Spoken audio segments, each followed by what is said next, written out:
Dapatkan koleksi buku karya Ustadz Dr. Ariful Bahri Hafizahullahu Ta'ala. Dan miliki segera buku ulama mazhab dan manhaj. Saudaraku muslimin, para tetamu Allah rahimani wa rahimakumullah. Alhamdulillah, Allah subhanahu wa ta'ala kembali memberikan kemudahan, kesehatan kepada kita bersama. Dengannya pula kita masih bisa berkumpul di dalam masjid Rasulullah sallallahu alaihi wasallam untuk menambah keimanan dan ketakwaan kepada Allah subhanahu wa ta'ala, dan untuk membahas tentang baginda Rasulullah sallallahu alaihi wasallam yang dengannya kecintaan akan semakin tumbuh dan mekar di dalam jiwa dan raga seorang muslim.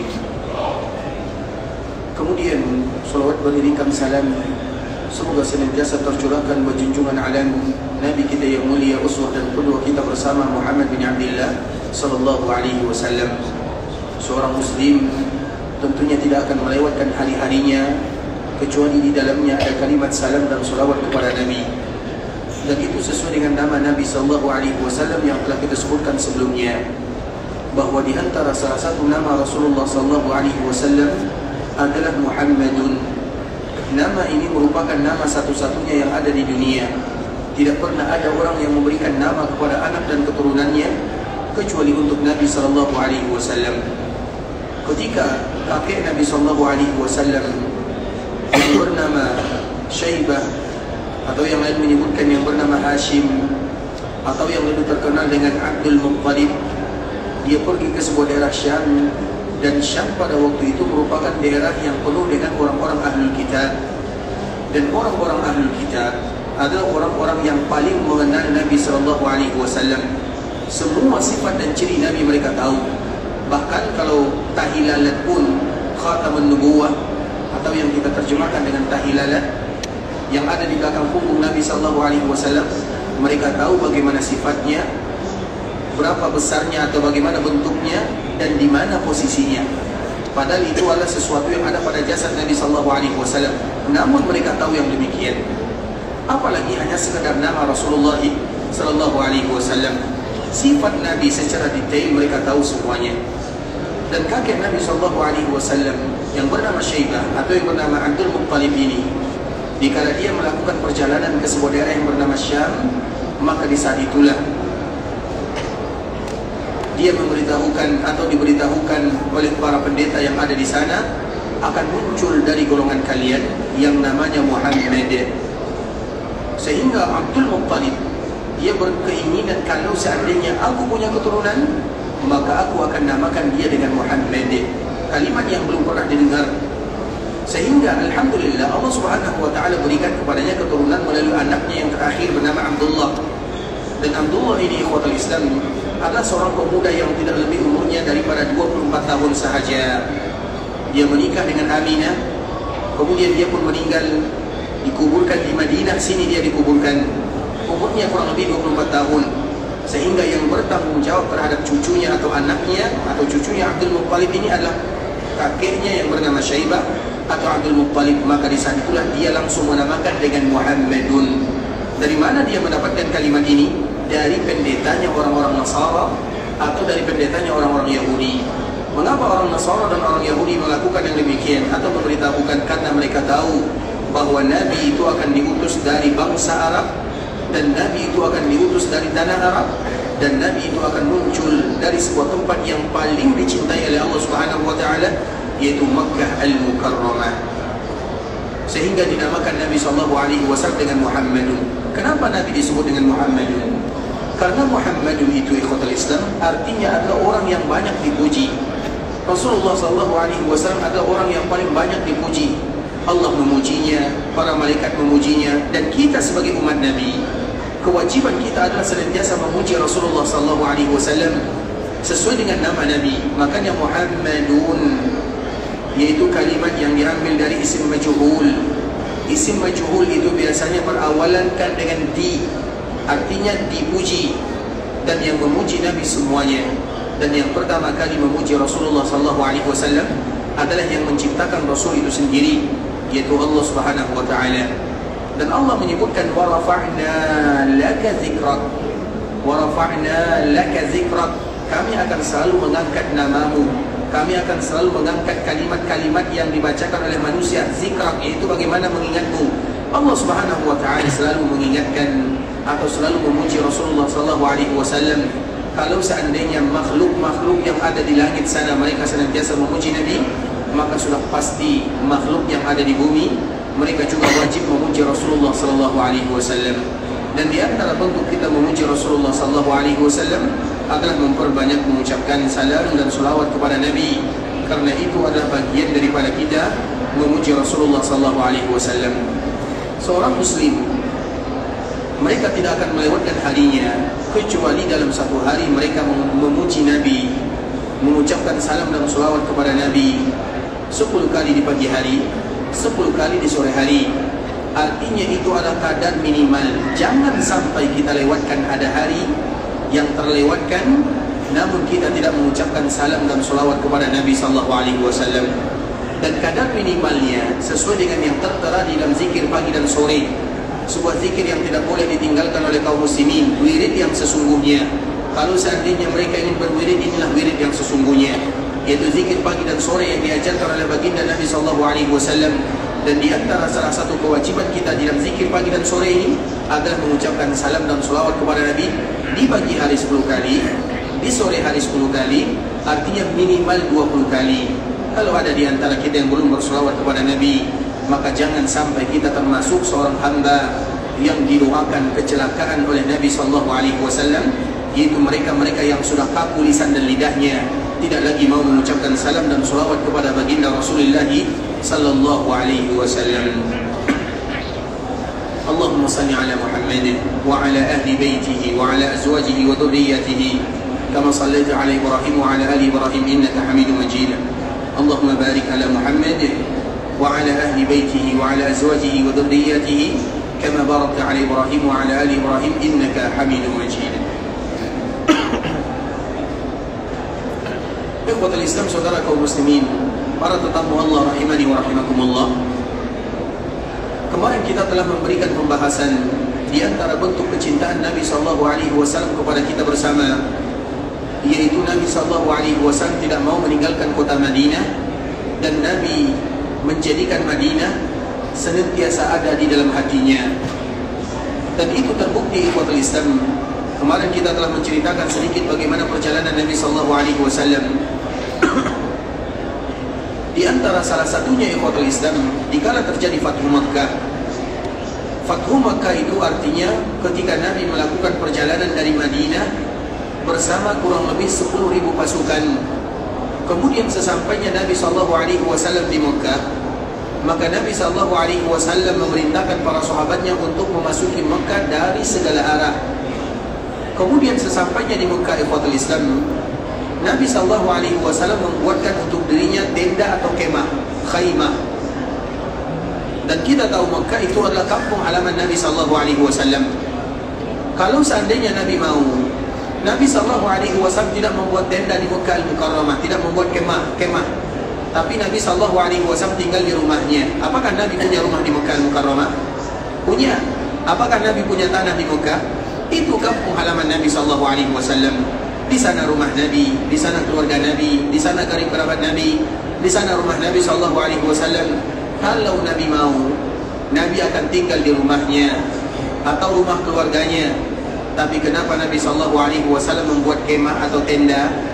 Kita tahu ikhwatul Islam, biasanya orang yang berkemah atau orang yang buat tenda itu ada tanda kalau mereka tidak akan berlama-lama. Karena tenda itu ikhwatul Islam paling banyak berapa hari kira-kira? 1 minggu, 2 minggu. Tidak mungkin seseorang untuk berlama-lama dengan kemahnya atau tendanya. Sehingga dari sini merupakan bahasa isyarat dari Nabi SAW bahwa Nabi tidak menjadikan Mekah itu sebagai tempat tinggalnya. Kalau Nabi menjadikan Mekah sebagai tempat tinggalnya, maka Nabi SAW sudah pasti tinggal di rumah yang pernah beliau tempati dahulu kala bersama keluarganya, bersama istrinya. Tapi Nabi tidak melakukan yang demikian. Nabi membuat kemah, Nabi membuat tenda, artinya Nabi tidak akan berlama di Makkah Al-Mukarramah. Kemudian terjadilah yang kita kenal dengan Perang Hunain. Dan kemarin kita telah menceritakan sedikit tentang Perang Hunain ini ikhwatul Islam, yaitu peperangan yang diabadikan oleh Allah Subhanahu wa taala di Al-Qur'an. laqad nasarakumullahu fi mawatin katsira wa yawma hunain id a'jabatkum kasratukum. Ingatlah bagaimana Allah memberikan pertolongan kepada kalian, dan salah satu pertolongan yang Allah berikan kepada kaum muslimin adalah Hunainin id a'jabatkum kasratukum. Ketika kaum muslimin mereka merasa bangga dengan jumlah yang banyak, maka di saat itulah Allah memberikan sedikit pelajaran kepada orang-orang atau kepada kaum muslimin bahwa jumlah tidak pernah menentukan kemenangan atau kekalahan, tapi itu semua dikembalikan kepada taufik dan karunia dari Allah Subhanahu wa taala. Kemudian pada akhirnya Nabi sallallahu alaihi wasallam kembali ke kota Makkah, dan Nabi sallallahu alaihi wasallam berniat untuk melaksanakan ibadah umrah. Maka umrah itulah yang disebut dengan umrah Ji'ranah, yaitu umrah pada tahun ke-8 Hijriah.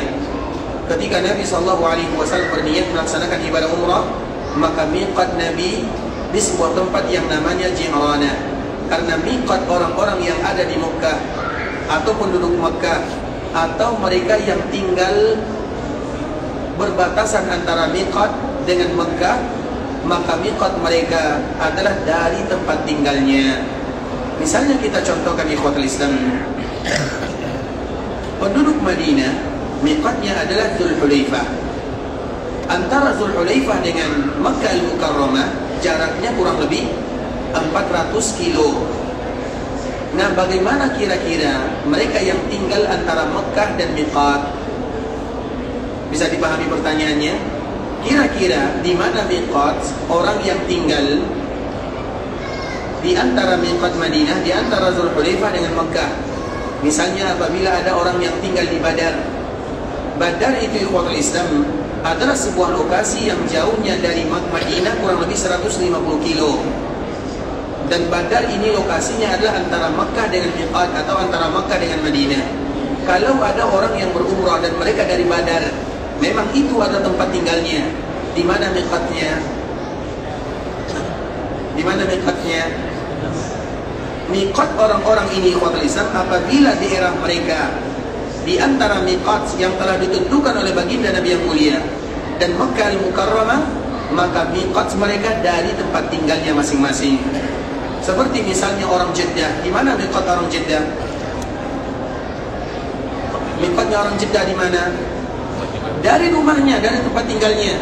Maka Jeddah itu ikhwatul Islam bukan miqat kaum muslimin, tapi miqat Jeddah itu adalah miqat orang yang tinggal di Jeddah. Sedangkan kita kaum muslimin, terutama yang datang dari Asia Tenggara sana, maka miqatnya biasanya disebut dengan Yalamlam atau di mana kita lewat, disitulah miqatnya.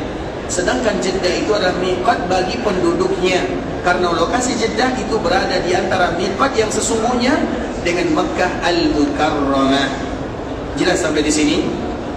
Begitu juga dengan Nabi sallallahu alaihi wasallam. Dikala Nabi sallallahu alaihi wasallam bukan tinggal di Taif.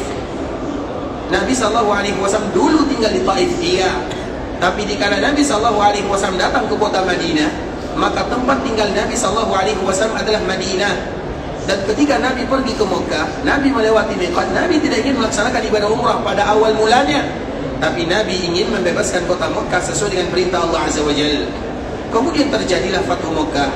Kemudian terjadi perang Hunain. Kemudian dikala Nabi pergi ke Taif untuk mengejar orang-orang yang lari di sana, Nabi ingin kembali ke Mekah, baru ada niat Nabi untuk melaksanakan ibadah umrah. Maka orang-orang yang seperti ini keadaannya, niatnya adalah di awal tanah halal di bagian manapun di Mekah Al-Mukarramah. Sedangkan Nabi SAW mengambil miqatnya di yang kita kenal dengan Ji'ranah, atau yang sekarang terkenal dengan Masjid Ji'ranah. Maka itu merupakan di antara miqat orang-orang Makkah Al-Mukarramah atau orang-orang yang ada di sekitarnya, dan salah satunya adalah baginda Rasulullah sallallahu alaihi wasallam. Kemudian ikhwatul Islam, ketika Nabi sallallahu alaihi wasallam sampai di Ji'ranah, ketika Nabi sallallahu alaihi wasallam berada di Ji'ranah, sebelum Nabi sallallahu alaihi wasallam melaksanakan ibadah umrah, maka Nabi terlebih dahulu membagikan harta rampasan yang mereka dapatkan dikala terjadi perang Hunain. Dan harta rampasan itu banyak sekali ikhwatul Islam. Tidak sama dengan peperangan yang lainnya. Betul-betul diberikan oleh Allah Subhanahu wa taala kelebihan yang luar biasa kepada kaum muslimin. Apalagi jumlah kaum muslimin yang juga tidak sedikit. 10.000 dari Madinah, 2.000 atau 4.000 dari Makkah Al-Mukarramah. Kemudian ikhwatul Islam, dikala Nabi sallallahu alaihi wasallam membagikan, maka di sini banyak cerita ya. Terutama salah satunya ada namanya Dzul Khuwaisirah. Dzul Khuwaisirah itu ikhwatul Islam adalah salah seorang yang pertama kali mengkritisi Nabi sallallahu alaihi wasallam. Namanya adalah Dzul Khuwaisirah. Dia mengkritisi Nabi sallallahu alaihi wasallam terhadap pembagian yang dilakukan oleh Nabi sallallahu alaihi wasallam. Dia mengatakan, "Adil ya Muhammad."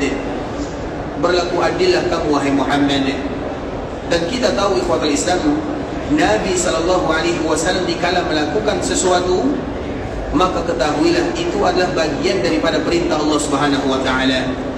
Dikala kita menentang Nabi sallallahu alaihi wasallam atau mempertanyakan apa yang dilakukan oleh Nabi sallallahu alaihi wasallam, maka sama saja kita menentang Allah Subhanahu wa taala.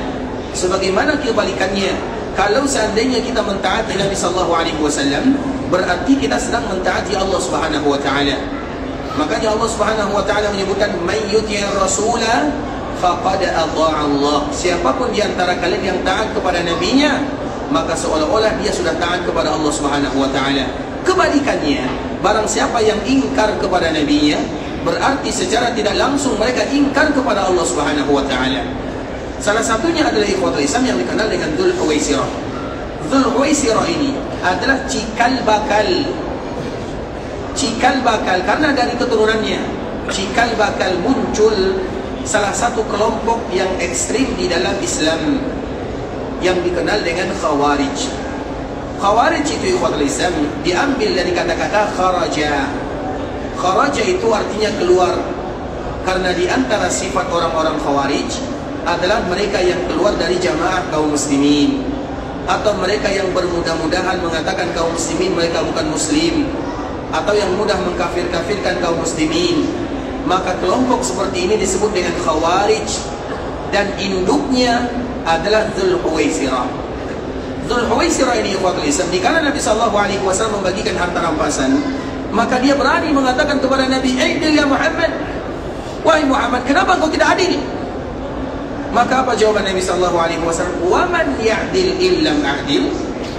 Kalau seandainya aku tidak berlaku adil, maka siapa lagi yang akan berlaku adil? Artinya ikhwatul Islam, ini merupakan orang-orang yang pertama kali membantah kebijakan Nabi sallallahu alaihi wasallam. Kaum muslimin, mereka tidak akan pernah, jangankan membantah, bertanya pun mereka tidak akan pernah bertanya tentang apa yang diperintahkan oleh Nabi sallallahu alaihi wasallam. Misalnya Nabi sallallahu alaihi wasallam mengatakan dan memerintahkan kepada kita bersama, kalau seandainya kalian sedang safar, kemudian kalian memakai kaos kaki yang tebal di musim dingin, memakai sepatu dan kalian tidak mau membukanya, maka nanti dikala kalian berwuduk silakan usap, cukup mengusapnya tanpa menanggalkan sepatu atau kaos kaki kalian. Kemudian usap yang bagian atasnya. Maka di saat Nabi SAW mengatakan yang demikian, kaum muslimin mereka tidak akan bertanya. Jangankan membangkang ikhwatul Islam, sifat kaum muslimin bertanya pun tidak. Karena kita tidak pantas bertanya mengapa Nabi memerintahkan kita seperti ini.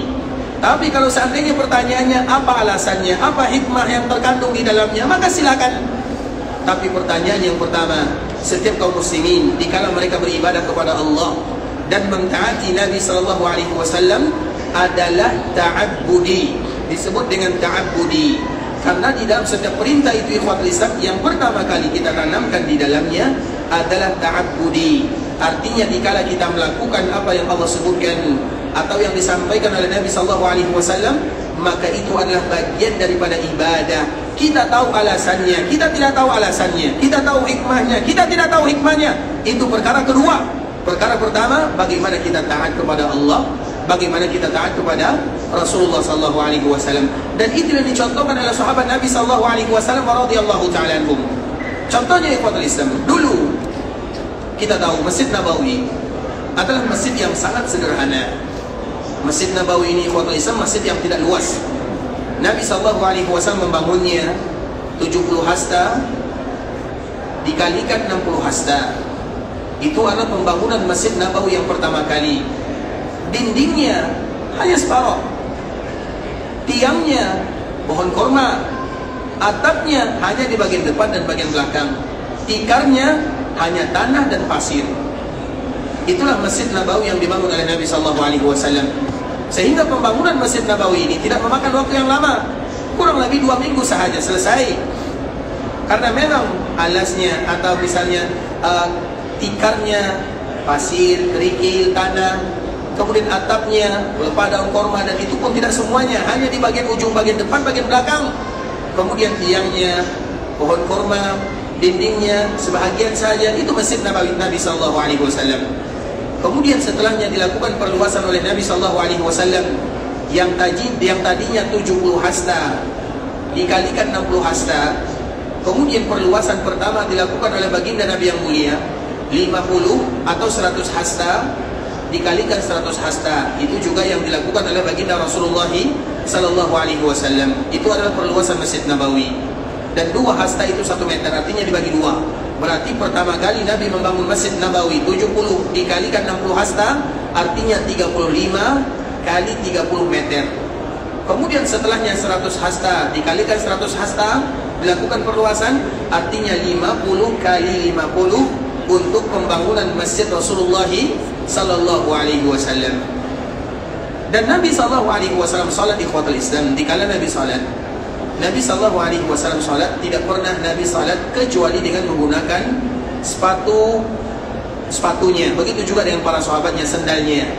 Jadi kita tidak akan pernah menemukan Nabi SAW salat sama dengan kita. Yaitu kita salat alhamdulillah, ada tempat yang bagus, karpet yang nyaman, tikar yang indah, lokasi yang betul-betul membuat kita nyaman beribadah di dalamnya. Sedangkan di zaman Nabi SAW itu hanya sekedar pasir, tanah. Makanya kita akan menemukan Nabi SAW dan para sahabatnya, mereka tidak pernah sholat kecuali menggunakan sendal dan sepatunya. Dan hukum ini masih akan selalu berlaku sampai hari kiamat. Maka kalau ada orang yang sholat menggunakan sepatunya, apalagi di musim dingin, dan sebentar lagi kita akan masuk musim dingin, banyak di antara kaum muslimin yang tidak sanggup mencuci kakinya karena faktor keadaannya, penyakitnya, alasan yang lainnya, atau karena dinginnya. Maka mereka boleh tidak untuk menanggalkannya selama 3 hari 3 malam kalau kita sedang safar. Sedangkan bagi kita yang mukim, itu boleh 1 hari 1 malam. Boleh bagi kita salat. Dan dikala kita berwuduk, kita hanya mengusap di bagian atas saja, di bagian atas sendal atau kaos kaki yang menutup mata kaki, atau di bagian atas sepatu yang kita pakai. Makanya disebut dengan al-mashu 'alal khuffain. Jelas sampai di sini ya? Al-mashu 'alal khuffain, terutama bagi kita yang misalnya memakai sepatu atau kaos kaki. Kalau sekarang mungkin tidak sepatu, tapi kaos kaki yang tebal, maka boleh bagi mereka tidak menanggalkannya. Bagi kita yang safar, 3 hari 3 malam. Bagi kita yang mukim, diberikan keringanan 1 hari 1 malam. Kemudian setelahnya tanggalkan, kemudian pakai lagi, diizinkan lagi selanjutnya. Begitulah yang dilakukan oleh Nabi SAW dan para sahabatnya. Kemudian di ikhwatul Islam, dikala Nabi SAW salat asar, Nabi takbir atau takbiratul ihram, rakaat pertama, rakaat kedua. Kemudian setelah selesai rakaat kedua dan Nabi tasyahud awal, maka Nabi SAW membuka sendalnya, membuka sepatunya. Ketika Nabi SAW membuka sepatunya, ikhwatul Islam, maka tanpa banyak bertanya, semua sahabat yang ada di dalam Masjid Nabawi, semua yang sholat bersama Nabi, semua mereka membuka sendalnya, semuanya. Karena memang rata-rata mereka menggunakan sendal dan sepatunya. Semua mereka membuka sandal dan sepatunya. Kemudian Nabi menyempurnakan rakaat ketiga, rakaat keempat. Setelah selesai sholat asar ikhwatul Islam, maka Nabi melihat ke arah sahabatnya. Kemudian Nabi melihat para sahabat semuanya membuka sandalnya. Maka Nabi bertanya, mengapa kalian melakukan yang demikian? Kenapa kalian membuka sandal kalian? Apa jawaban sahabat Nabi? Jawaban mereka mudah sekali ikhwatul Islam. Ya Rasulullah, kami membuka sandal karena kami melihat engkau melakukannya. Selesai jawabannya. Kami membuka sandal kami ini karena engkau membukanya, dan kami ingin mengikutimu tanpa banyak bertanya. Dikala Nabi membukanya, mereka pun semuanya membuka sandalnya. Begitulah para sahabat Nabi ikhwatul Islam. Setiap ada yang dilakukan oleh Nabi, selama itu bukan kekhususan untuk Nabi, atau selama Nabi memerintahkannya, maka mereka tidak akan pernah menentang. Jangankan menentang, bertanya pun tidak. Dan salah satu kisahnya adalah kisah yang tadi kita sebutkan. Kemudian setelah Nabi mendengarkan jawaban para sahabat Nabi, apa jawaban Nabi? Atau apa kata Nabi SAW? Wahai para sahabatku, sesungguhnya aku melakukan yang demikian karena tadi di rakaat yang kedua, hampir rakaat yang ketiga, malaikat Jibril datang dan mengatakan kepadaku, wahai Muhammad, sesungguhnya di sendalmu ada najisnya. Sesungguhnya di sendalmu ada najisnya. Dikala malaikat Jibril memberitahukan yang demikian kepada Nabi, maka Nabi menanggalkannya tanpa mengulanginya. Sehingga dari sini banyak sekali permasalahan yang muncul ikhwatul Islam. Dan salah satunya, boleh tidak kalau seorang muslim sholat kemudian mereka membawa najis? Apakah ada seorang muslim yang sholat mereka sengaja membawa najis? Ada atau tidak? Ada. Siapa contohnya? Orang yang salat kemudian menggendong anaknya. Apalagi di zaman kita sekarang ini, anak kita itu rata-rata mereka memakai pampers ya, pampers namanya ya. Di pampers itu najis atau tidak? Kemudian tiba-tiba dia menggendong anaknya, boleh atau tidak? Bukankah itu namanya sengaja membawa najis? Paham atau tidak soalannya? Itu sengaja atau tidak? Pertanyaannya boleh atau tidak? Boleh atau tidak? Cari sendiri.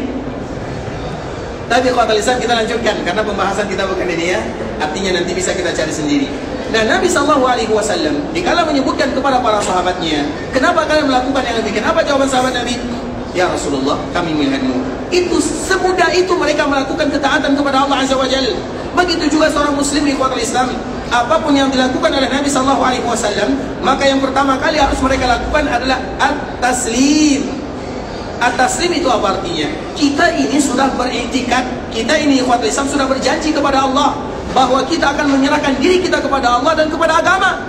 Kapan kita berjanji kepada Allah Azza wa Jalla?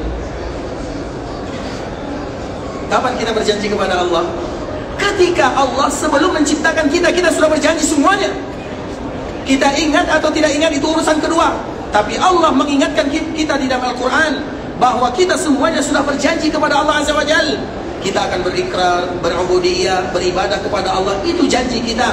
Makanya kalau ada orang yang tidak mau beribadah kepada Allah, Allah tinggal bertanya kepadanya, bukankah dulu aku pernah berjanji kepadamu? Kemudian kita bertanya, kapan ya Allah, kapan engkau berjanji kepada kami? Maka di saat itulah Allah menceritakan di dalam Al-Quran, Alam ahada ilaikum, bukankah kami telah berjanji kepada kalian? Kata Allah Subhanahu wa ta'ala. Begitu juga Allah Subhanahu wa ta'ala menyebutkan di dalam surah Al-A'raf, Alastu bi rabbikum? Qalu bala. Semua kita sudah berjanji dengan Allah Azza wa Jalla. Maka itulah yang disebut dengan muslim. Muslim itu artinya al-istislam wal-inqiyad wal-khudu'. Itu arti seorang muslim. Seorang muslim itu bagaimana mereka tunduk kepada Allah tanpa banyak bertanya. Bertanya itu bukan sifatnya seorang muslim, kecuali kalau seandainya mereka hanya mencari apa alasannya. Misalnya Allah Subhanahu wa ta'ala menyebutkan, Allah Subhanahu wa ta'ala mengharamkan babi misalnya. Seorang muslim, mereka tidak akan bertanya, ya Allah, kenapa engkau haramkan kepada kami ini? Alasan kita meninggalkannya adalah ta'abbudi, karena Allah melarang, selesai. Kemudian setelahnya, oh ternyata hikmahnya seperti ini, 1, 2, 3, 4, 5. Itu urusan kedua. Tapi urusan pertama adalah sami'na wa ata'na. Makanya selalu kita menyebutkan ayat ini, ikhwatul Islam, ayat yang Allah ceritakan di dalam akhir surah Al-Baqarah. Ayat yang dianjurkan bagi kaum muslimin untuk selalu dan senantiasa membacanya. Kalau ada di antara kaum muslimin yang senantiasa merutinkan ayat ini, maka Nabi SAW menyebutkan kafata. Kafata itu artinya maka Allah yang akan menjaga kehidupannya. Makanya ayat ini semua kaum muslimin hafal, terutama 3 ayat terakhir. Apa ayatnya? Ayat terakhir atau 3 ayat terakhir surah Al-Baqarah.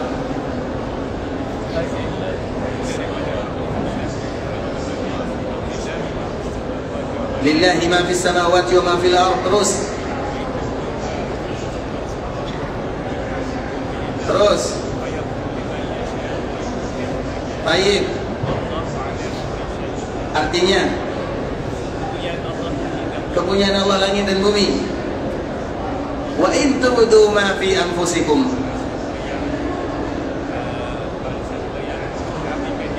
Barang siapa yang mengabdikan diri, taib.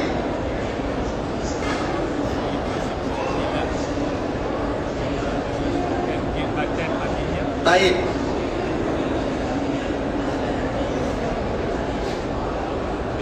Fayaghfiru liman yasha wa yu'adzibu man yasha.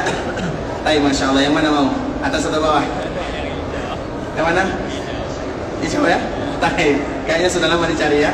Masya Allah, barakallahu fiik. Bisa di Masya Allah, barakallahu fiik. Tapi maknanya salah ya. Baik, nanti dibaca lagi ya. Allah Subhanahu wa taala menyebutkan di antara sifat kaum muslimin ikhwatul Islam, inilah sifat kita bersama.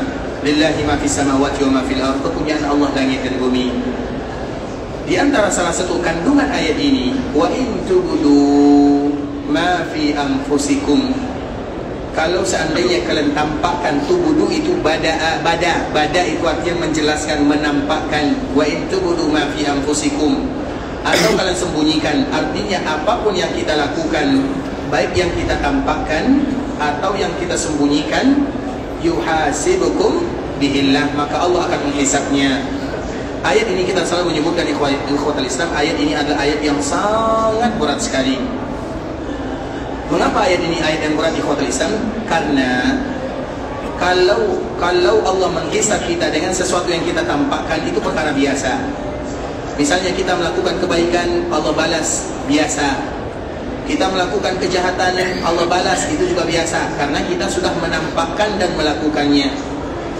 Tapi sesuatu yang ada di dalam hati kita, kalau seandainya diberikan balasan oleh Allah Subhanahu wa taala, maka tidak ada di antara kita yang masuk ke dalam surga.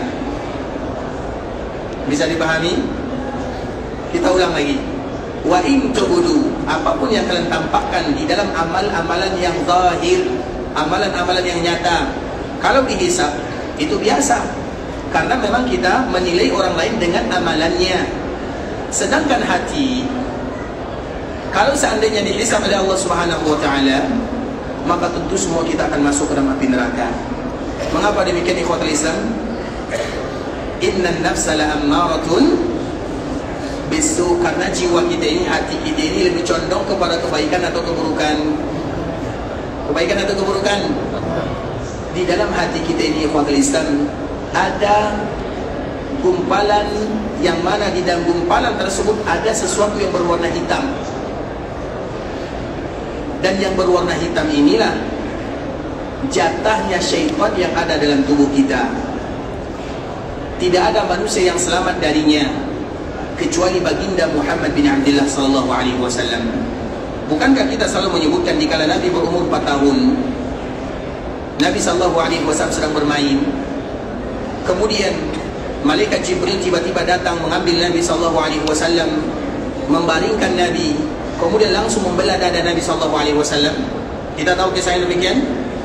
Kemudian ikhwatul Islam, setelah ini, karena sebagian para ulama mengatakan dada Nabi dibelah, ada yang menyebutkan 2 kali, ada yang menyebutkan 3 kali. Yang menyebutkan 2 kali, yang pertama dikala Nabi berumur 4 tahun, yang kedua dikala Nabi melakukan Isra dan Mi'raj 2 kali.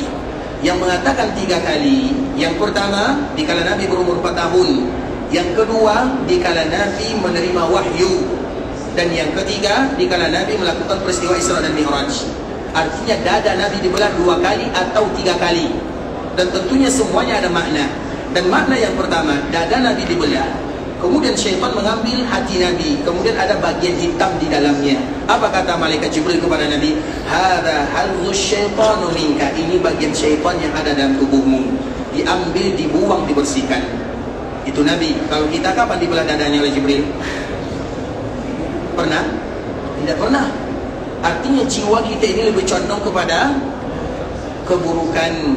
Makanya ikhwatul Islam, di antara kalimat yang paling disukai oleh Nabi sallallahu alaihi wasallam, terutama bagi kita yang tampil di depan orang, baik itu tampil acara pernikahan, tampil untuk memberikan nasihat, tampil sebagai pembawa acara, tampil apapun, siapapun yang tampil di depan umum, maka tidak ada kalimat yang paling dicintai oleh Nabi kecuali kalimat ini.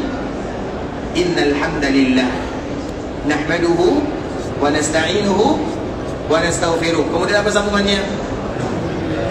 Apa sambungannya? Wa na'udzu billahi min syururi anfusina wa min sayyiati a'malina. Apa artinya? Wa na'udzu billahi min syururi anfusina, ya Allah, kami berlindung dari kejahatan yang ada dalam diri kami ini. Wa min sayyiati a'malina, dan juga dari keburukan amalan-amalan yang kami lakukan. Inilah kalimat yang paling dicintai oleh Nabi SAW, terutama bagi mereka yang ingin tampil, baik itu sebagai pembuka acara. Misalnya kita ada acara keluarga, kemudian dikala kita acara keluarga, tidak mungkin kita hanya duduk-duduk saja.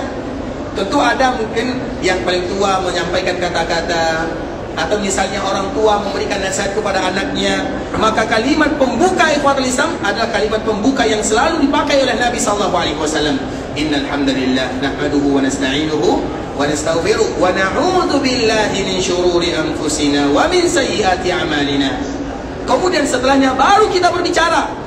Makanya siapapun yang berbicara ikhwatul Islam, jangan mereka berbicara tentunya di depan halayak ramai ya, kecuali mereka awali kalimatnya dengan bahasa yang digunakan oleh baginda Rasulullah SAW. Itulah yang selalu disebutkan oleh Nabi, disebut dengan khutbatul hajah. Khutbatul hajah itu kalimat-kalimat yang mana kita menyebutkan hajat kita kepada Allah Azza wa Jalla. Karena itu semuanya adalah doa. Dan salah satunya wa na'udzu billahi min syurur. Kita ini jahat di ikhwatul Islam. Kalaulah bukan karena taufik dari Allah Azza wa Jalla, maka kita semuanya tidak akan ada yang selamat. Sehingga di antara salah satu doa yang diajarkan oleh Nabi SAW, dihafal doanya. Nabi SAW mengajarkan kepada kita semuanya doa ini. Allahumma alhimni rushdi wa qini syarra nafsi. Hafal doanya? Ada yang sudah hafal? Apa? Ulang lagi, saya tidak mau mengulangnya. Cari sendiri ya. Baik. Ini merupakan doa ikhwatul Islam yang dianjurkan bagi kaum muslimin untuk menghafalnya. Allahumma alhimni rushdi wa qini syarra nafsi. Terutama bagi kita yang merasa, kok kenapa Ustaz, kenapa saya ini malas beribadah, kenapa saya sudah mulai bosan, kenapa malas baca Quran, kenapa malas melaksanakan sholat berjamaah bersama kaum muslimin. Rasanya ada sesuatu yang tidak sempurna di kehidupan. Saya sulit untuk bergerak misalnya, sulit untuk bersedekah, sulit untuk melakukan kebaikan, sulit untuk senyum kepada sesama, sulit untuk melakukan kebaikan, sulit. Maka di sana itulah kita butuh kalimat ini. Allahumma alhimni rushdi wa qini syarra nafsi. Sudah hafal?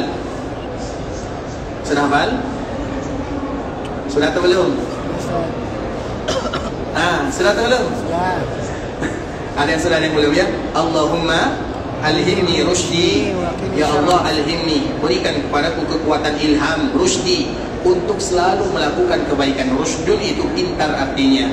Karena seorang hamba yang paling pintar, siapa yang paling pintar menurut Allah Azza wa Jalla? Yang pintar, yang cerdas adalah orang yang beribadah kepada Allah Azza wa Jalla. Itulah hamba yang cerdas. Cerdas itu bukan akal, itu tanda kecerdasan. Tidak semua orang diberikan kecerdasan dalam akalnya, tapi yang cerdas sesungguhnya adalah mereka yang beribadah kepada Allah Subhanahu wa Ta'ala. Sama dengan ikhwatul Islam, kalau ada di antara kita bertanya, siapakah manusia yang sukses? Apa jawabannya? Siapa manusia yang sukses? Manusia yang sukses itu disebutkan oleh Allah Azza wa Jalla, faman zuhziha 'anil nari wa udkhilal jannata faqad faz. Orang yang selamat dari api neraka, masuk ke dalam surga, merekalah yang sukses sesungguhnya. Itulah sukses, itulah yang sukses. Yang sukses itu bukan yang banyak keretanya, banyak mobilnya, banyak rumahnya, banyak hartanya. Tidak pernah itu menjadi standar kesuksesan. Kalau seandainya itu standar kesuksesan, maka yang paling sukses itu adalah Qarun. Ya atau tidak? Karena dia yang paling kaya. Bahkan setiap kali kalau kita menemukan harta secara tiba-tiba, disebut dengan harta Qarun. Sampai sekarang namanya diabadikan, saking kayanya. Tapi dia adalah orang yang paling celaka dan paling binasa. Karena Allah tidak pernah menjadikan kesuksesan dalam masalah dunia. Tapi orang yang sukses itu adalah mereka yang selamat dari neraka, masuk ke dalam surga.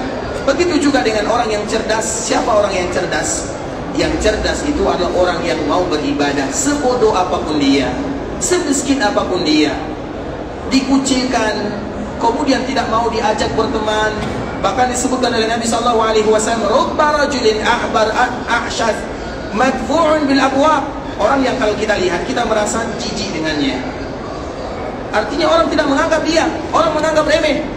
Tapi dia adalah orang yang beribadah. Lau aqsama 'ala Allahi la abarra. Kalau seandainya dia mengangkat kedua tangannya, Allah pasti akan kabulkan doanya. Karena dia selalu beribadah kepada Allah Azza wa Jalla. Jadi orang yang cerdas itu adalah orang yang beribadah kepada Allah. Maka kita butuh kecerdasan. Dan di antara bentuk kita membutuhkan kecerdasan adalah berdoa kepada Allah. Maka kalimatnya, Allahumma alhimni rushdi. Ya Allah, berikan kepadaku kecerdasan. Artinya bagaimana aku beribadah. Allahumma alhimni rushdi. Kemudian apa sambungannya? Waqini syarra nafsi. Karena biasanya yang paling membuat kita tidak mau beribadah kepada Allah, siapakah kira-kira yang menghalangi kita beribadah kepada Allah? Siapa? Siapa? Yang menghalangi diri kita untuk beribadah kepada Allah siapa? Bukan syaitan ya. Jangan kita salahkan syaitan. Syaitan itu kerjaannya itu, memang itu kerjaannya. Jangan salahkan syaitan, nanti syaitan marah sama kita ya. Baik, yang menghalangi diri kita beribadah kepada Allah diri sendiri. Masa kita yang tidak mau sholat kita salahkan syaitan? Syaitan penyebabnya. Makanya di saat itulah kita butuh waqini syarra nafsi. Ya Allah, jauhkan aku dari kejahatan diriku. Apakah nanti dikala kita tidak beribadah kepada Allah, Allah bertanya kepada syaitan, syaitan, kenapa kamu membuat orang ini tidak beribadah? Apakah itu pertanyaan Allah? Tidak. Allah akan bertanya kepada kita, kenapa kamu tidak beribadah? Kenapa kamu tidak salat berjamaah? Kenapa kamu tidak puasa? Kenapa kamu tidak menunaikan kewajiban ini? Allah tidak bertanya kepada syaitan, tapi Allah bertanya kepada diri kita sendiri. Paham atau tidak? Makanya kita butuh ikhwatul Islam kalimat ini. Allahumma alhimni rushdi waqini syarra nafsi. Waqini, waqini itu qini, waqina adaban nar. Karena ada bahasa Arab yang satu huruf. Salah satunya misalnya ra. Apa arti ra? Ra, apa arti ra? Ra, huruf ra. Apa arti ra? Lihatlah. Qi, apa arti qi? Jagalah. Jagalah. Jadi ada bahasa Arab yang dia cuma satu huruf, tapi itu adalah kalimat perintah. Ra, lihatlah. Qi, jagalah. Makanya disebut dengan waqi. Wa itu huruf waw. Qi artinya ya Allah jaga. Qini, jaga diriku. Jadi waqini syarra nafsi. Ya Allah, jaga diriku dari kejahatan diriku sendiri. Bisa dipahami? Sudah hafal ya? Wa'aidni dalam riwayat yang lain, wa'aidni di dalam riwayat yang lain ada waqini. Silahkan kita pakai yang mana saja. Barakallahu fikum ikhwatul Islam. Kemudian kita lanjutkan. Kalau seandainya ayat ini kita kembalikan kepada ayat yang tadi disebutkan oleh Allah Subhanahu wa taala, wa in tubdu ma fi anfusikum aw tukhfuhu yuhasibukum billah. Allah akan menghisab kalian yang tampak, yang jelas, atau yang tersembunyi dalam hati kalian, semuanya akan dihisab. Ayat ini adalah ayat yang paling berat. Karena kalau demikian, maka semua kita tidak ada yang selamat. Tidak ada yang selamat. Karena jiwa kita, hati kita itu banyak kesalahannya, lebih condong kepada keburukan dibandingkan dengan kebaikan. Nabi Yusuf saja mengatakan innan nafsa la'ammaratun bisu. Itu adalah kalimat yang diucapkan oleh Nabi Yusuf. Wa ma ubarri'u li nafsi innan nafsa la'ammaratun bisu. Jiwa itu semestinya atau sebenarnya hukum asalnya lebih condong kepada keburukan, kata Nabi Yusuf. Tapi Nabi Yusuf mengatakan, kalaulah bukan karena karunia Allah, kalaulah bukan karena pertolongan dari Allah, maka aku akan terjatuh kepada dosa dan maksiat. Walaqad hammat bihi wa hamma biha laula ar-ra'a burhana rabbi. Makanya ayat ini yang Allah menyebutkan tentang Nabi Yusuf. Nabi Yusuf itu sudah ingin berzina. Coba bayangkan, sudah ingin. Walaqad hammat, hammat itu hammun. Hammun itu sudah ingin melakukan. Begitu juga dengan wanita ini, sudah ingin melakukan perbuatan dosa dengan Nabi Yusuf. Laula ar-ra'a burhana rabbi. Kalaulah bukan karena keagungan Allah, kasih sayang Allah, taufik Allah Azza wa Jalla, maka itu merupakan di antara untayan kalimat yang paling indah diucapkan oleh Nabi Yusuf. Laula ar-ra'a burhana rabbi. Maka apa kata Nabi Yusuf? Wa ma ubarri'u li nafsi. Aku tidak pernah mengatakan diriku baik. Innan nafsa la'ammaratun bisu. Karena diri itu hukum asalnya lebih condong kepada keburukan. Tapi karena karunia dari Allah, karena pertolongan dari Allah, karena taufik dari Allah, maka Nabi Yusuf diselamatkan oleh Allah Subhanahu wa taala dari kejahatan ini. Bisa dipahami? Kemudian ikhwatul Islam, makanya kalau seandainya ayat ini lillahi ma fis samawati wa ma fil ard, kalau kita tahu arti dan maknanya, maka kita akan menangis dengannya. Begitu juga dengan para sahabat Nabi. Kita tidak menangis karena kita tidak tahu maknanya. Itu saja perbezaannya. Tapi kalau kita tahu maksud dan maknanya, maka berat bagi kita untuk membacanya. Berat sekali ikhwatul Islam. Para sahabat itu kadang-kadang kalau mereka baca satu ayat atau 2 ayat, mereka tidak bisa melanjutkan ayat berikutnya. Begitu juga dengan baginda Nabi yang mulia. Nabi pernah sholat malam ikhwatul Islam, cuma membaca satu ayat, in tu'adzibuhum fa innahum ibaduk wa in taghfir lahum, kemudian selesaikan ayatnya. Nabi melakukan sholat malam, dan kita tahu Nabi sholat malam itu sepertiga malam terakhir. Artinya sepertiga malam terakhir Nabi semua memanfaatkan untuk sholat. Berarti kalau sepertiga malam terakhir itu berapa jam kira-kira? Bagaimana cara kita menentukan sepertiga malam terakhir? Cara menentukan sepertiga malam terakhir, diambil waktu maghrib, diambil waktu subuh. Karena waktu maghrib dengan waktu subuh di setiap daerah berbeza. Kemudian misalnya sekarang, kita contohkan sekarang saja di daerah sini. Sekarang jam berapa masuk waktu maghrib? Jam 5.30. Jam berapa masuk waktu subuh? Jam 5.20. Berapa jam antara subuh dengan maghrib? 12 jam, anggaplah 12 jam. 12 jam ini dibagi 3. Berarti berapa jam? 4. Berarti kurang lebih setiap harinya Nabi sholat malam 4 jam kalau di musim dingin. Kalau di musim panas mungkin 3 jam, karena di musim panas itu malamnya singkat. Terlepas daripada itu ikhwatul Islam, coba bayangkan Nabi SAW sholat malam cuma baca satu ayat sampai selesai. Kenapa demikian? Karena maknanya begitu Nabi memahaminya. Itulah yang dibutuhkan oleh seorang muslim. Dikala mereka memahami makna suatu ayat, kemudian mereka menghayatinya, maka mereka tidak akan pernah bosan dengan ayat-ayat Allah Subhanahu wa Ta'ala. Makanya untuk Al-Quran itu ikhwatul Islam, kita wajib memaksa diri untuk membacanya dan memaksa diri untuk menangis dikala membacanya. Paham atau tidak paham, menangislah. Itu kaidah dia membaca Al-Quran. Apa kata Nabi? Illam tabku fatabaku. Kalau kalian tidak bisa menangis, maka pura-pura menangis. Untuk latihan. Paham ya? Kenapa demikian? Karena tidak mungkin kita baca Quran kemudian kita lewatkan ayat begitu saja tanpa menangis. Iya, mungkin kita tidak tahu maknanya. Latihan dulu menangisnya. Kemudian nanti kita tahu maknanya, maka dengan maknanya tangisan tersebut tidak lagi akan berpura-pura atau latihan, tapi betul-betul sungguhan. Tapi itu merupakan latihan. Tapi ikhwatul Islam, maka dari situlah berlatihlah untuk menangis di dalam membaca Al-Quran. Karena memang Al-Quran itu adalah ayat-ayat Allah Subhanahu wa Ta'ala, kabar gembira atau kabar pertakut. Begitu juga dengan hikmah-hikmah yang lain yang ada di dalamnya. Terlepas daripada itu semua, kita kembalikan kepada ayat ini. Wa in tubdu ma fi anfusikum aw tukhfu. Ayat ini berat. Dengan beratnya ikhwatul Islam, para sahabat datang kepada Nabi mengadu, ya Rasulullah, dalam Al-Quran kami menemukan ada salah satu ayat yang sangat berat bagi kami. Maka Nabi bertanya, ayat yang mana? Maka di saat itulah para sahabat mengatakan, lillahi ma fis samawati wa ma fil ardi wa in tubdu ma fi anfusikum aw tukhfuhu yuhasibukum bihillah. Dikala para sahabat mengadu kepada Nabi dan Nabi mendengarkan bacaan ayat yang disebutkan oleh sahabatnya, Nabi marah. Apa kata Nabi kepada para sahabatnya? Wahai sahabat-sahabatku, kalian itu jangan sama dengan Bani Israel, jangan sama dengan umat-umat sebelumnya. Umat sebelumnya kalau ada perintah, yang pertama kali mereka lakukan apa? Umat sebelumnya kalau ada perintah, apa yang pertama kali mereka lakukan? Bertanya dan banyak bertanya. Kenapa? Itu umat sebelumnya. Sedangkan umat kita, kalau ada perintah, apa yang mereka lakukan? Sami'na wa ata'na. Iya atau tidak? Itu perbezaannya. Maka jangan banyak bertanya dalam masalah agama untuk melaksanakan suatu perintah. Karena kalau semakin banyak bertanya, semakin sulit bagi kita mengerjakannya. Misalnya, Ustaz, kenapa sholat subuh itu 2 rakaat dan kenapa harus maghrib itu 3 rakaat? Kenapa kira-kira Ustaz? Apa jawabannya? Kira-kira apa jawabannya? Jawabannya dicubit. Nah, itu jawabannya. Bisa dipahami? Karena perkara-perkara seperti ini, ikhwatul Islam, tidak boleh ditanyakan. Kalau mau bertanya, bertanya kepada Allah Azza wa Jalla, bertanya kepada Nabi. Dan ingat, kewajiban kita bukan banyak bertanya, tapi banyak beribadah. Makanya Allah Subhanahu wa Ta'ala menyebutkan kaidah di dalam surah Al-Anbiya, la yus'alu amma yaf'al wa hum yus'alun. Allah itu tidak ditanya terhadap apa yang Allah perintahkan, yang Allah lakukan. Allah mau seperti ini, Allah mau seperti itu. Itu bukan urusan kita. Urusan kita bukan yang demikian.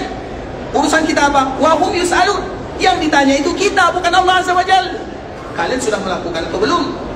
Itulah pertanyaannya. Jelas sampai di sini ya. Allah mau memerintahkan kita sholat subuh 3 rakaat, 5 rakaat, terserah Allah Azza wa Jalla. Pertanyaannya, kita sudah melakukan atau tidak?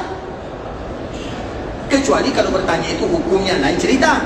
Misalnya hukumnya Ustaz kalau sholat subuh, kemudian tiba-tiba ada imam, kemudian dikala imam ini jadi imam, panjang bacaannya, kemudian setelah panjang bacaannya sampai masuk waktu syuruk. Ini pertanyaannya, nanti silakan jawab sendiri karena ini fakta. Kemudian Ustaz, imamnya panjang bacaannya sampai waktu syuruk, karena kadang-kadang ada imam di dalam sholat mereka murajaah. Tahu murajaah? Murajaah hafalan. Jadi dibaca panjang-panjang sampai waktu syuruk. Kemudian setelah sampai selesai waktu subuh, tiba-tiba imam mengatakan, ulang salat kalian semuanya, karena saya tadi lupa kalau saya adalah sedang janabah. Bisa dipahami? Ada imam yang salat subuh, kemudian panjang bacaannya. Setelah salat subuh, waktu syuruk pun masuk, dan imam mengatakan, ternyata saya tidak sah jadi imam karena saya belum mandi. Dia lupa. Kalau kita ulang salat subuh, waktunya juga sudah habis. Apa yang harus kita lakukan? Apa jawabannya? Kalau seperti ini apa jawabannya? Ada yang tahu? Apa jawabannya? Jawabannya imam jadi sah soal makmumnya. Karena mereka tidak tahu. Betul nih, fatwa siapa nih? Betul. Jawabannya adalah imam jadi pukul. Itulah yang disebutkan oleh para ulama yang fatwa Islam, kapan kita boleh memukul imam. Ini sekedar cerita, tapi fakta. Sekedar cerita tapi fakta. Artinya fatwa Islam, kalau seandainya ini yang kita bahas, dia menjadi masalah. Pembahasan bagaimana hukum-hukum yang ada di dalamnya. Tapi kalau kita bahas kenapa Allah perintahkan ini, mengapa Nabi perintahkan seperti ini, maka di saat itulah la yus'alu amma yaf'alu wa hum yus'alun. Allah itu tidak ditanya tentang apa yang Allah perintahkan. Allah mau memerintahkan kita seperti ini, seperti itu dikembalikan kepada Allah. Sedangkan kewajiban kita adalah melakukan atau tidak. Bisa dipahami ya? Kemudian apa kata Nabi? Wahai para sahabatku, jangan kalian mau sama dengan orang-orang Bani Israel. Setiap kali ada perintah, mereka pasti bertanya, mengapa? Sedangkan kita ucapkan sami'na wa ata'na dan minta tolong kepada Allah agar kita mudah untuk melakukannya. Maka di saat mereka mendengarkan ucapan Nabi, semua para sahabat yang datang bertanya, mereka mengatakan sami'na wa ata'na. Ketika mereka mengatakan sami'na wa ata'na, maka langsung Allah turunkan ayat yang kedua, amanar rasulu bima unzila ilaihi min rabbih wal mu'minun, sampai di ujung ayat wa qalu sami'na wa ata'na ghufranaka rabbana wa ilaikal masir. Dikala mereka mengatakan sami'na wa ata'na, walaupun berat ayat yang pertama ini, lillahi ma fis samawati wa ma fil ardh, berat, walau berat, tapi kita tetap sami'na wa ata'na. Kemudian apa yang terjadi? Allah turunkan ayat yang ketiga, la yukallifullahu nafsan illa wus'aha. Ternyata ayat yang pertama tadi langsung dihapus oleh Allah Subhanahu wa taala. Artinya tidak jadi. Kenapa tidak jadi? Sami'na wa ata'na. Itulah kaidah yang ada dalam agama yang paling mudah, la yukallifullahu nafsan illa wus'aha. Ada orang yang tawaf misalnya, tapi dia selalu buang air kecil. Bagaimana tawafnya? Sah atau tidak? Sah atau tidak? Sah atau tidak? Buang air kecil, berarti batal wudunya, najis pakaiannya. Dan itu ada di dalam kaum muslimin yang Islam. Banyak di antara mereka yang datang melaksanakan ibadah kita ini, bisa jadi dia sudah tua, lansia, ya atau tidak? Kadang-kadang mereka malu bertanya, Ustaz, saya sudah buang misalnya batal wudunya, tapi karena segan kepada jemaah, karena takut dan yang semisalnya, banyak perkara yang terjadi ikhwatul Islam. Nah, bagaimana solusinya? Solusinya besoknya kita sambung ya, karena waktu kita sudah habis. Apa jawabannya? Ada yang tahu? Hah? Darurat. Ad-daruratu tubihul mahdhurat. Berarti darurat. Kalau darurat apa yang dia lakukan? Iya, semuanya darurat. Tapi darurat selesai? Enggak selesai. Apa yang dia lakukan?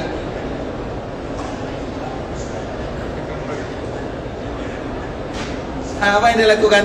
Wahai jemaah kaum muslimin yang ingin melaksanakan ibadah umrah, begitu juga dengan anak-anak misalnya, yang bawa anak-anak misalnya, tidak mungkin dia, bisa jadi dia pipis atau bisa jadi dia buang hajat, kita tidak tahu bagaimana keadaannya, dan dia umrah.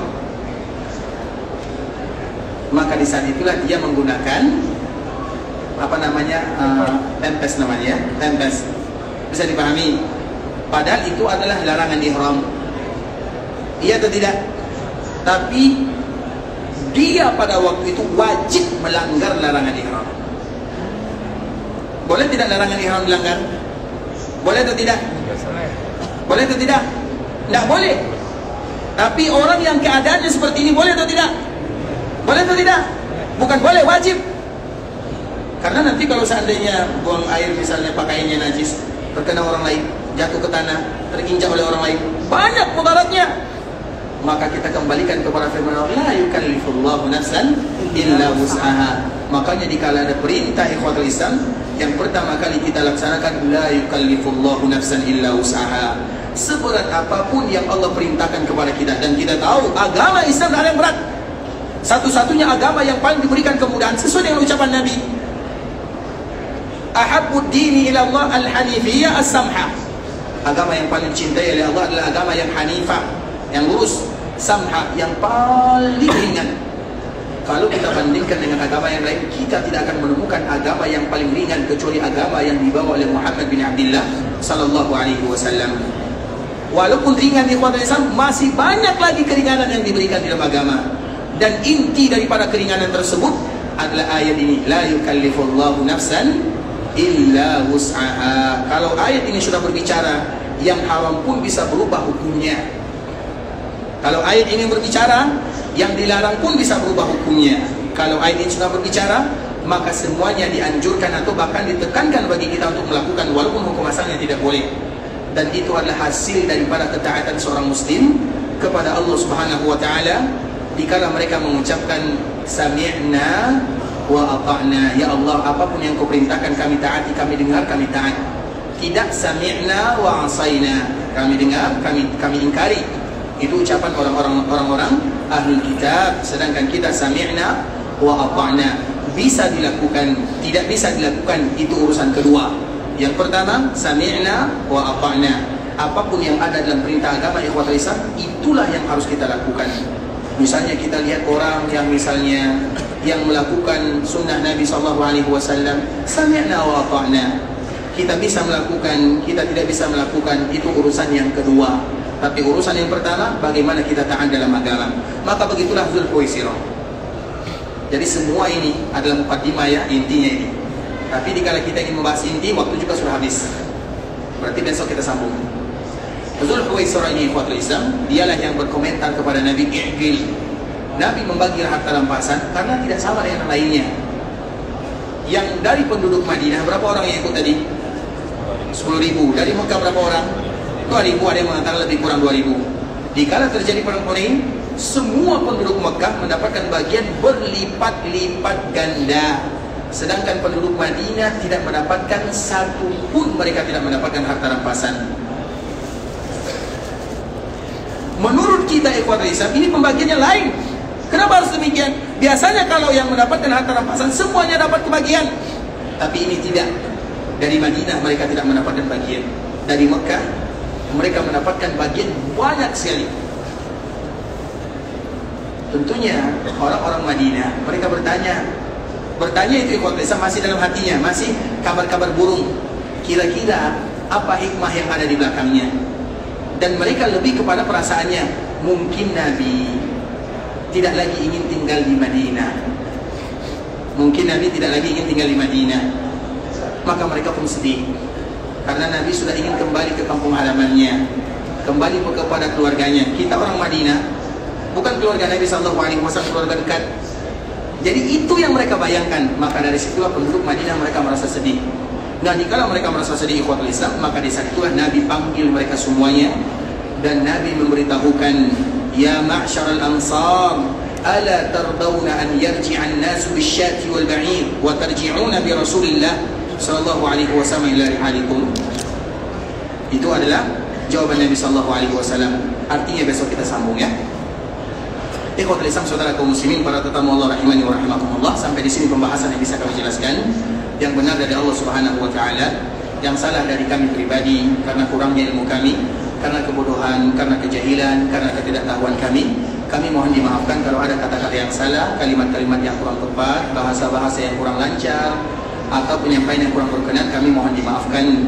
Dan kita selalu memberikan motivasi kepada kita bersama, memanfaatkan momen kita berada di kota Madinah untuk berburu bonus dari Allah Subhanahu wa taala dan berburu pahala yang disampaikan oleh baginda Rasulullah sallallahu alaihi wasallam. Duduknya kita di dalam masjid, sekedar duduk saja, itu adalah ibadah. Makanya Nabi pernah menyebutkan, man tatahhara fi baitihi fa ahsana al-wudu'. Siapapun yang bersuci dari rumahnya dan menyempurnakan wuduknya, summa atal masjidah, kemudian mereka datang ke masjid, fahuwa zairullah, berarti mereka tamunya Allah Subhanahu wa taala. Dan kita di sini menjadi tamu Allah dan menjadi tamunya Rasulullah sallallahu alaihi wasallam di kota Madinah. Maka berlaku baiklah dikala kita menjadi tamunya Allah dan tamunya Rasulullah sallallahu alaihi wasallam. Kita berharap bermohon kepada Allah agar Allah ampunkan dosa kita bersama, agar Allah ampunkan dosa orang tua kita, keluarga kita, saudara-saudari kita, dan seluruh kaum muslimin. Siapapun di antara kita yang diberikan ujian oleh Allah, semoga Allah memberikan kelapangan dalam kehidupannya. Allah berikan keberkahan kepada mereka. Semoga dilancarkan semua urusan kita. Kalau ada di antara kita yang ingin pergi ke Mekah untuk beribadah, semoga Allah menerima semua amal ibadahnya, dikabulkan doanya, dijadikan umrahnya umrah yang mabrurah, wa sa'yan mashkurah, wa dzamban maghfurah. Kalau ada di antara kita yang ingin pulang ke kampung halamannya, semoga dimudahkan perjalanannya, dilancarkan urusannya, kembali kepada keluarganya dalam keadaan sehat walafiat. Dan semoga kita selalu diberikan rezeki untuk datang ke tanah suci. Semoga Allah Subhanahu wa taala memberikan keikhlasan dalam ibadah, istiqamah dalam agama, dan semua kita wafat dalam keadaan husnul khatimah. Amin amin ya rabbal alamin. Kita tutup dengan doa kafaratul majlis. Subhanakallahumma bihamdika asyhadu an la ilaha illa anta astaghfiruka wa atubu ilaik. Wa sallallahu wa sallim ala nabiyyina wa habibina wa khalilina wa sayyidina Muhammadin wa ala alihi wa sahbihi wa sallama tasliman katsira. Assalamualaikum warahmatullahi wabarakatuh.